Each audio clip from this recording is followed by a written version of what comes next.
사람들은 자신들이 자유로운 존재들이라고 생각합니다. 내가 원하는 것을, 내가 바라는 것을, 내가 하고자 하는 것을 하며 사는 것이 행복한 인생이라고 생각합니다. 자유로운 존재가 인간이 가지고 있는 가장 이상적인 존재거든요. 그래서 지금 젊은 사람들의 꿈이 뭐예요? 빨리 경제적인 곳에서 자유하게 되고 싶다. 그래서 코인에 투자하고 주식에 투자하고 그렇게 해서 내가 40이 되기 전에 경제에서 자유로운 인생, 내가 꿈꾸는 인생, 여행 가고 싶으면 여행 가고, 내가 먹고 싶으면 먹고, 내가 일하고 싶으면 일하고, 그런 인생이 오면 진짜 행복한 인생이 될 것이라고 사람들은 생각하고 또 그런 꿈들을 꾸지요. 그것이 성경이 우리에게 인간이 왜 하나님을 떠났고 왜 인생이 생로병사로 끝나는 허무한 인생이 되었는지를 말해주는 이유예요.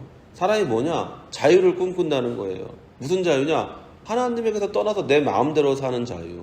우리가 사춘기가 되면 제일 꿈꾸는 게 뭐예요? 부모에게서 자유하게 되고 싶다. 그래서 부모에게서 어떻게든 간섭을 적게 받고 싶다라고 생각하는 거잖아요. 그리고 그런 아이들이 굉장히 부럽게 느껴지지요. 그래서 대부분 보면은 아이들은 밖에 나가서 방탕한 아이라고 하긴 좀 그렇고, 길거리에서 헤매이는 아이들을 보면서 모범생들은 그런 애들을 보면서 부러워하잖아. 야, 좋겠다. 네 하고 싶은 대로 해서 나는 맨날 아침에 몇 시에 일어나서 공부도 몇 시간 하고 학교 갔다 와서 학원도 몇 시간 가고, 야, 나는 꽉 짜여진 인생을 살아. 부모가 짜여진 인생에서 살아야 돼. 난 너무 힘들어. 근데 너를 보니까 너는 정말 네 하고 싶은 대로 하고, 먹고 싶은 거 먹고, 마시고 싶은 거 마시고, 피고 싶은 거 피면서 사니까, 야, 난 너 정말 부럽다. 난 너같이 살았으면 좋겠다. 이렇게 착각을 하지요. 그리고 나서 10년이 지나고 20년이 지나고 나서 그 친구, 그 길거리에서 헤매던 친구를 보면서 생각하죠. 다행이다. 내가 저렇게 중고등학교 때 저렇게 살지 않아서, 내가 부모가 시키는 대로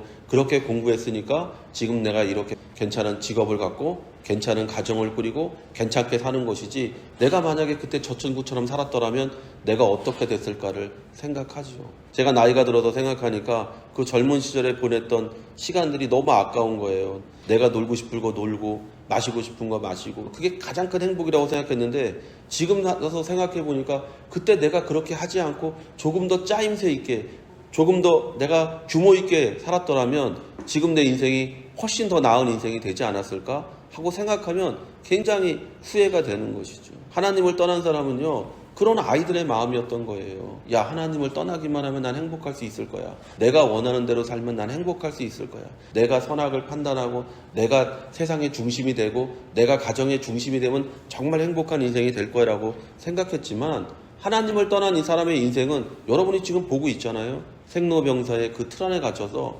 언제나 내일을 두려워하는 인생, 언제나 내일을 염려하는 인생, 언제나 내일에 대한 불안감을 갖고 사는 인생이 되어 있는 것을 우리가 보잖아요. 사람은요, 하나님이 만드신 가장 완벽한 에덴에서도 만족할 수가 없었어요. 하물며 자신들이 만들어 놓은 세상에서 만족을 할 수 있겠습니까? 많은 사람들이 천국을 자기가 만들어요. 성경에 있는 천국을 믿는 것이 아니라 이것만 있으면 내 가정이 천국이 될 거라고 천국을 만들잖아요. 내 남편이 승진만 하면 조금 더 내가 나은 천국이 될 거다. 내 아이가 조금 더 좋은 대학을, 조금 더 좋은 어떤 것을 이루면 내 삶이 천국이 될 거다. 착각하고, 그러나 그것이 주어지면 실망하고 또 더 높은 걸 원하고 더 나은 걸 원하고, 그게 자기가 만드는 천국이죠. 성경이 말하는 천국이 아니죠. 성경이 말하는 천국은 하나님이 함께 하시는 것이 천국이에요. 아무것도 가진 것이 없어도 하나님이 함께 하실 때 마음의 기쁨이 임하고 마음의 평안이 임하고, 그래서 그곳이 바로 천국이 되는 것이죠. 이스라엘 민족을 보십시오. 광야에서 이스라엘 민족이 만나와 메추라기와 샘물을 마시며 살았습니다. 그 사람들에게 거기가 천국이었을까요? 그 사람들에게 거기 지옥이었어요. 그러니까 날마다 그 사람들을 원망하고 불평해요. 내가 원하는 천국이 아니거든요. 내가 원하는 곳이 아니거든요. 그러니까 계속해서 원망하고 불평해요. 근데 성경에 단 3사람은 거기에서 천국을 누려요. 모세와 여호수아와 갈렙이에요. 그들은 광야가 천국이었어요. 왜? 하나님이 함께 하시니까. 하나님의 뜻 안에서 자기가 살아가니까. 그리고 하나님이 예비하신 것, 하나님이 약속하신 것을 성취할 수 있다고 믿었으니까. 그 믿음 안에서 그들은 천국을 누리며 살았던 거예요. 바로 지금 여러분 눈앞에 보이는 세상이 사람들이 하나님을 떠나 그들이 간절히 갖기 원하던 세상이에요. 이게 여러분 아담이 원했던 천국이에요. 이게 하와가 원했던 천국이 가인이 원했던 천국이고 여러분이 원하는 천국의 모습이에요. 정말 이것이 천국이라고 생각한다면 여러분은 이 땅에서 만족하며 사는 사람이겠죠. 그러나 우리가 알다시피 이 땅에서 만족하며 사는 사람은 단 한 사람도 없습니다. 더 있어야 된다고 생각하고 더 가져야 된다고 생각하고 더 높아져야 된다고 생각하지, 결단코 지금 있는 곳에서 나는 행복해요라고 말하는 사람은 둘 중에 하나입니다. 바보든지 거짓말쟁이든지. 참된 만족과 참된 행복은 사람의 정욕과 욕망에 있는 것이 아니라 하나님께 있는 것입니다. 내 정욕을 만족하고 내 욕망을 만족하는 것이 천국이 아니고 행복이 아니고요, 하나님이 나와 함께 하느냐 하지 않느냐가 참된 행복과 참된 만족을 결정하는 거예요. 예수님은 아무것도 가지지 않았어요. 근데 예수님은 늘 기쁨이 있었고 늘 평안이 있었어요. 그 이유를 예수님께서는 제자들에게 이렇게 얘기합니다. 하나님이 나와 함께 하신다. 아버지가 나와 함께 하신다. 그럼 우리가 어떻게 그런 참된 행복과 만족을 누릴 수 있을까요? 첫째로 우리는 부르심 받은 사람들입니다. 우리는 먼저 우리가 어떤 사람인지를 알아야 돼요. 18절에 사환들아 이렇게 얘기합니다. 우리의 신분이 종이라는 거예요.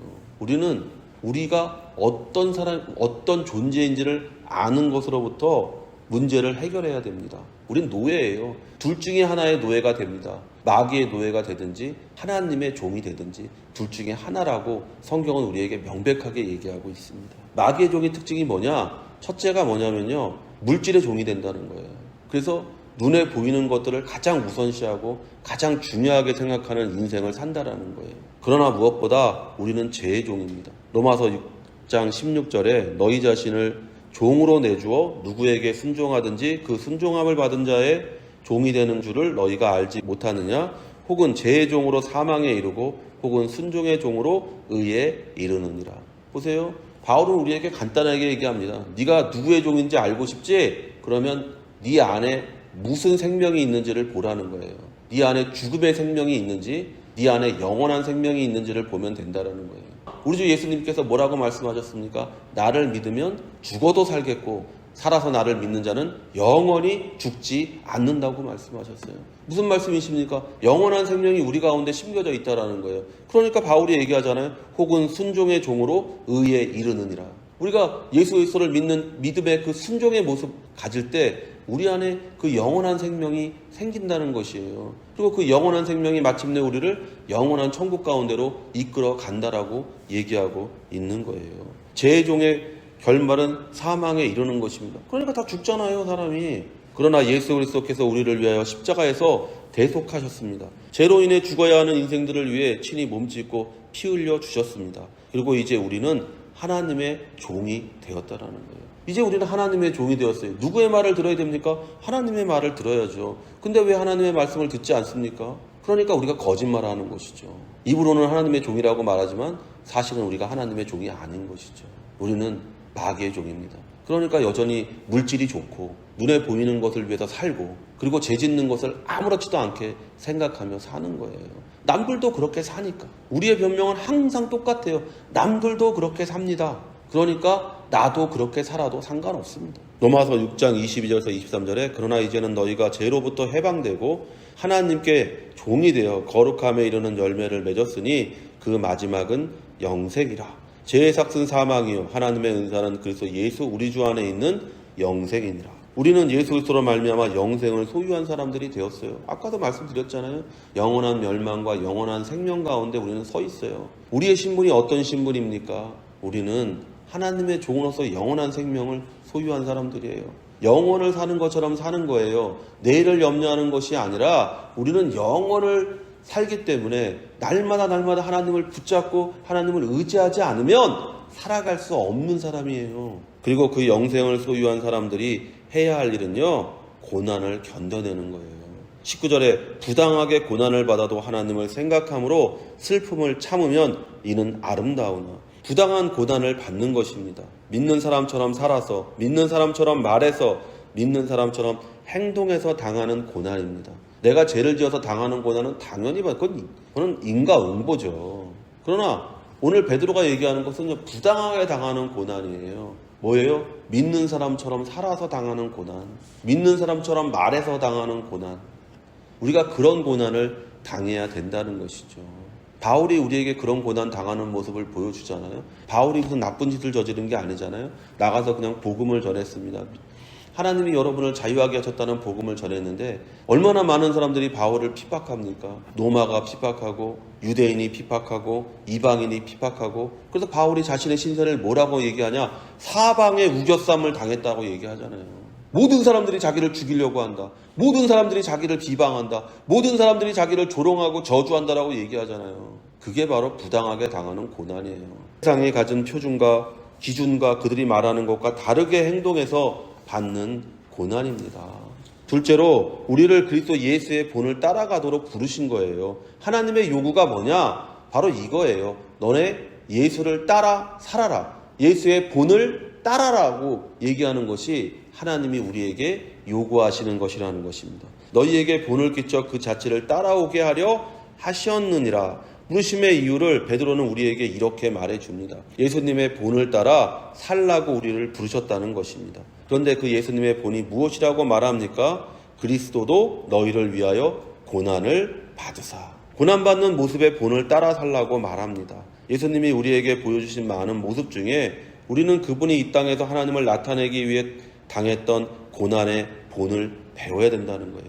예수님의 많은 모습이 있죠. 병을 치료하는 모습, 또는 모든 사람들에게 환호받는 모습, 또는 무리를 걷는 모습, 이런 모든 기적과 이 모든 축복의 것도 있지만, 특별히 오늘 베드로는 우리에게 예수님이 우리를 구원하기 위해서 당하셨던 그 고난을 당하는 모습을 너희가 본받으라고 얘기합니다. 곧 22절에서 23절에 그는 죄를 범하지 아니하시고 그 입에 거짓도 없으시며 욕을 당하시되 맞대어 욕하지 아니하시고 고난을 당하시되 위협하지 아니하시고 오직 공의로 심판하시는 이에게 부탁하시며. 부당한 고난을 당하는 자의 모습을 예수님이 우리에게 보여주셨습니다. 아무 잘못도 죄도 없으신 분을 욕하고 위협하고 십자가에 죄인을 만든 유대인들을 예수님은 욕하지 않으시고 위협하지 않으시고 오직 하나님을 믿는 믿음으로 사셨습니다. 여기 보세요. 어떤 모습이냐? 이런 모습이에요. 죄를 범하지 않는 모습, 그리고 입에 거짓말하지 않는 모습.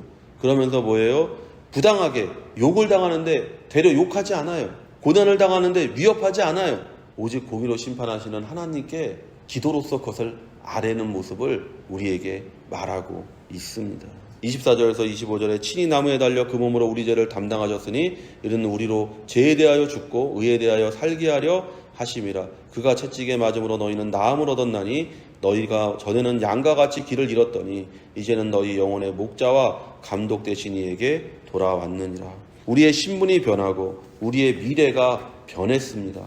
우리의 삶의 모습도, 삶의 태도도, 삶에 대한 의미도 변해야 하지 않겠습니까? 이전에 여러분이 무엇을 위해 살았습니까? 눈에 보이는 것을 취하며 살았겠지요. 그곳에서 만족감이 있다고 생각했겠지요. 그래서 남편을 괴롭히고, 그래서 아내를 괴롭히고, 그래서 자녀를 힘들게 한 인생을 살았겠지요. 그러나 오늘 베드로가 우리에게 얘기합니다. 그런 모습 보이지 말고 예수님과 같은 모습을 보여주라고 얘기합니다. 어렵고 힘들고 고통스러운 일이 있을 때마다 우리가 무엇을 할까요? 오늘 베드로가 마지막에 얘기하잖아요. 공의로우신 하나님께 나아가서 기도하라는 거예요. 하나님, 이 고난을, 이 어려움을, 이 환난을 내가 묵묵히 말씀 안에서 참아내고 이겨내고 예수 그리스도의 본을 따르기를 원합니다. 그러나 이 고난이 길지 않게 해주시고, 그래서 마침내 하나님의 영광을 드러내는 인생이 될 수 있게 해달라고 기도하라고 베드로가 우리에게 말하고 있는 것을 봅니다.